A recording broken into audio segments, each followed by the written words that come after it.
Welcome, ladies and gentlemen, to the Inquisitive Introvert podcast. I am super excited today to be joined by Kimberly Wilson, who is the founder of HUED. HUED is an app that will be launching later this year, primarily in D.C. and New York. That's the first stop, but later on it'll be nationwide by the end of the year. And it's an app that allows African Americans and Latinos to find doctors that are also African American and Latino. I came across this on my Instagram randomly, just kind of scrolling, and this sort of popped up. And as someone that works in the healthcare field, I know that there's a huge disparity in health outcomes, primarily with African Americans. You know, we get the short end of the stick. So when I came across Kimberly and her product, I was like, I need to talk to this woman as soon as possible. So she was kind enough to be interviewed for a few minutes. So I really hope that you guys enjoy it. Again, this is Kimberly Wilson, the founder of HUED. Check it out, guys. Thanks a lot. Kimberly, I just kind of wanted to know, what inspired you to create this app? Yeah, so as you may know, healthcare disparities in this country run rampant, and the numbers are just astronomical. When you think African Americans and Latinos experience 30 to 40% poorer health conditions than white Americans in this country. And I was really inspired to start HUED just dealing with my own healthcare complications and having to work with providers or seek out providers who didn't really care kind of about my physical or mental needs as a Black woman. I live in New York City. I have access to the top quality care, some of the best care that I can actually find in the country. And after being diagnosed with fibroids at the end of 2017, I found that I visited just multiple white male OBGYNs and gynecologists, and they were kind of dismissive of the pain that I was going through. And if you know anything about fibroids, you understand that it's a Black woman issue. Up to 80% of Black women will be diagnosed with fibroids by the time they're 50, or will have them by the time they're 50. And because fibroids come at varying stages, you can go your entire life and never have one complication and never even know that you have it. Or if you're like me, I was in and out of the hospital and I discovered only after having an MRI over 30 of them. And wow. If you know what fibroids are, they're benign tumors that grow in your uterus. So if you think that I had over 30 of them, they were kind of the sheer size and amount of them. One kind of misplaced or moved my uterus, the location of my uterus. But then they started to function as my other organs. So if you can imagine, I was just in tremendous pain. So the largest was the size of a grapefruit and the smallest the size of a strawberry. So I had to get that removed from, I was seeking out, how do I shrink these? Or because I just wanted to feel better. And it was a really kind of traumatic experience to go through. It was the first time I had ever had a health or medical complication. But at the same time, fibroids are so common. And because they're so common, the doctors just treated me as if it was just any old issue and you'll be fine. I had one doctor tell me just take Advil, but the reason I went to care that day was because I couldn't get out of bed. Oh, wow. And, the pain was just so paralyzing to me that I needed other options. So, after going to that doctor and visiting others, the issues that I had was that two other doctors tried to push me down the route of having a hysterectomy. And if you understand anything about their uterus just in general or being a woman, at the time I was 30. So having a doctor tell you you have these large tumors, of course they're benign, so there was nothing to worry about. But because of the size, you don't want to have other complications. And to have a hysterectomy would have meant that I would have had to remove my uterus, and that would have prevented me from ever having kids. And I think you're never faced with the thought of something until you have to make a decision. But I thought that, wow, how did we get here? I just learned that I had this within the past 6 months. And I just felt like after doing research, I said, well, is there anything holistic I could do? When they kind of said, well, we still don't know what the cause of them are, but we know it's very prevalent in Black women. Needless to say, I kind of was talking to friends about the experiences that I was going through because I really wanted a Black woman physician, but I couldn't find one in New York because who better to see than a Black woman if you're dealing with something that Black women are impacted by. So it wasn't until talking to a friend, she said, well, you should talk to another mutual friend of ours because she has a lot of fibroids as well. And her OBGYN is a Black woman. Unfortunately, she was in Baltimore, Maryland.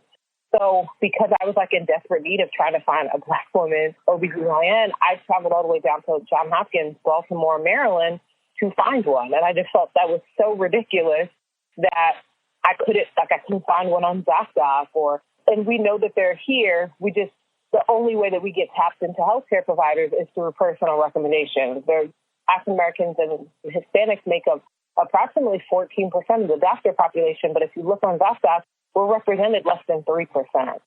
So ultimately, that means it's harder for us to find those doctors because we're not on that platform. And I just felt we need something specific to us because outside of dealing with that, being a Black person in this country and wanting to find a Black therapist to talk about the traumas of being Black in America or maybe microaggressions in the workplace, or I might, which I do have, but if I'm seeking a Black dermatologist, somebody who deals with pigmented skin and melanin and just issues that impact us specifically.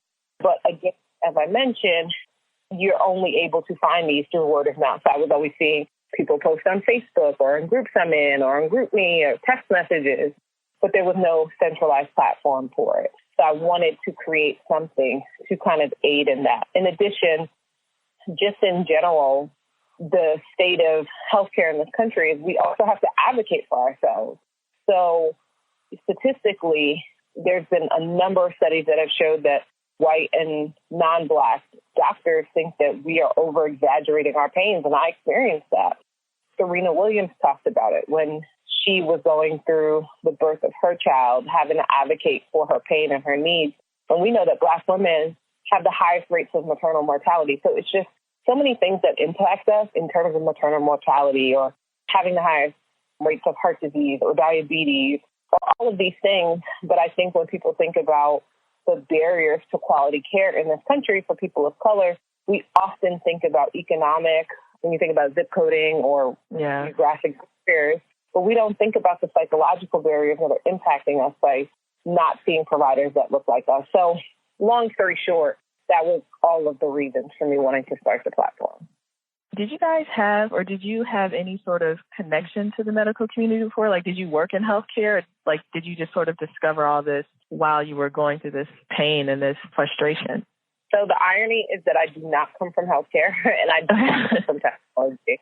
Yeah, so neither one of those things. It was just me seeing a need and coming up with the solution to the problem. Wow.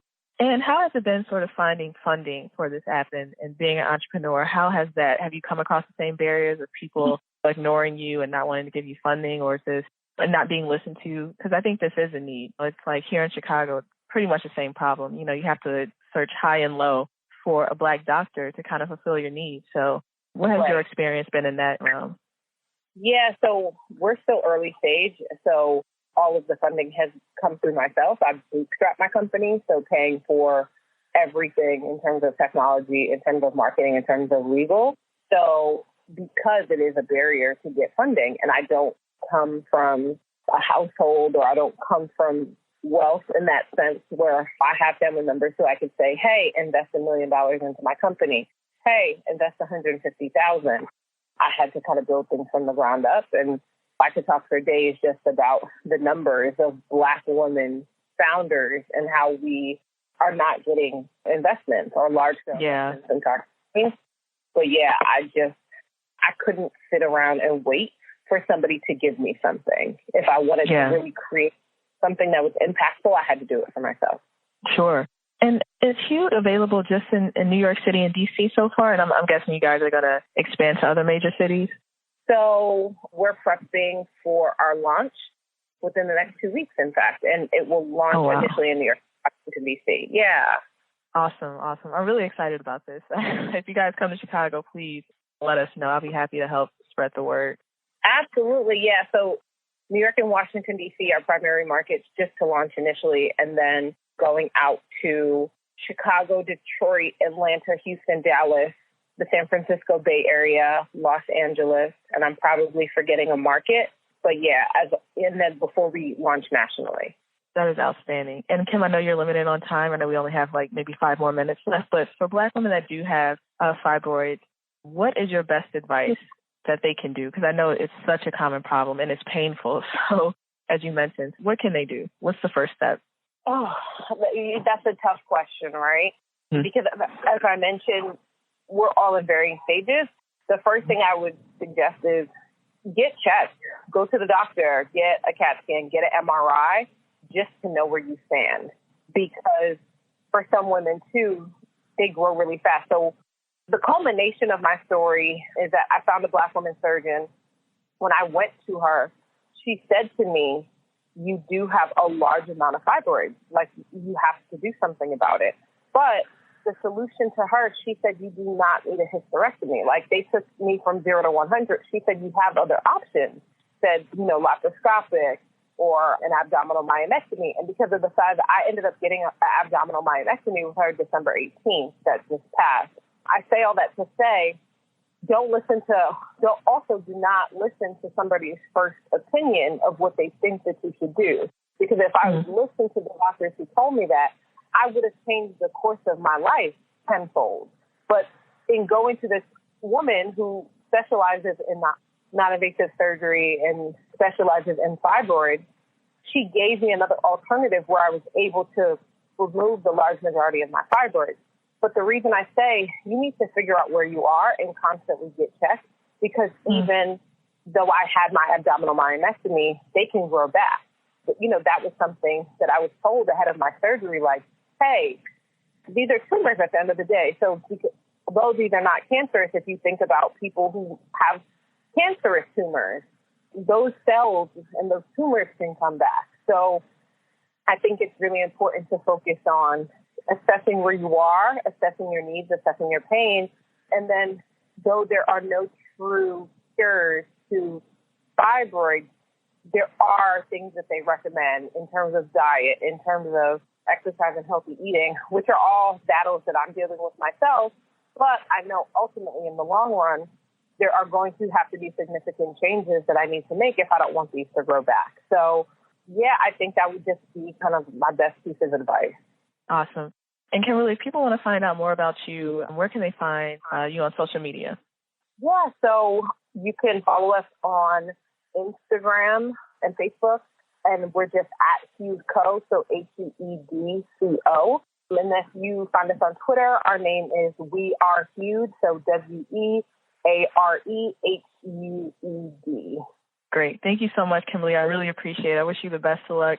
And I'll be checking in when you guys expand to Chicago, because I think it's awesome what you're doing.